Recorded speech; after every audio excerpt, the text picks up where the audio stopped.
नाला खोलीकरणामुळे गौळ येथील शेतकऱ्यांचा रस्ता बंद, उपाययोजनेची मागणी।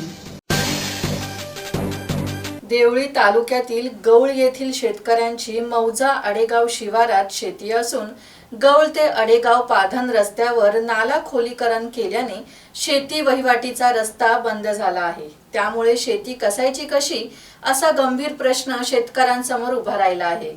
मृत आणि जलसंधारण विभागाने नाल्याचे प्रमाणापेक्षा जास्त खोलीकरण केल्यामुळे नाल्याच्या पलीकडील शेतात जाणे कठीण झाले आहे। बैलगाडीने शेतातील धान्य घरी आणणेही अशक्य झाले आहे। खोलीकरणानंतर नाल्यावर परस किंवा पूल उभारणे अपेक्षित होते, मात्र कोणतीही सोय करण्यात आलेली नाही।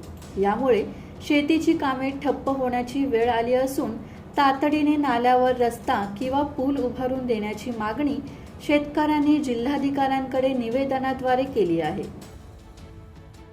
कृषी विभागाने नाला खोलीकरण केलं होतं, तर त्यावेळेला आम्हाला इथून पर्यायी साधन होतं, जाता येत होतं।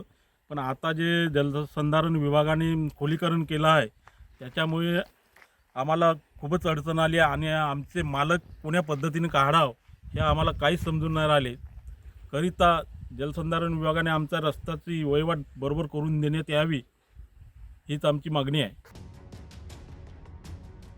योगेश कांबळे, संवाद मराठी लाईव्ह, वर्धा।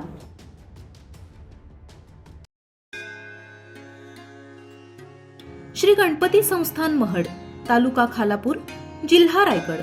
श्री वरदविनायकाच्या भक्तांसाठी भक्त निवासाची सोय, स्वच्छता आणि 24 तास गरम पाणी, सीसीटीव्हीची नजर। आगाऊ नोंदणीसाठी संपर्क करा 02192 26 69 12 72 76 47 38 54।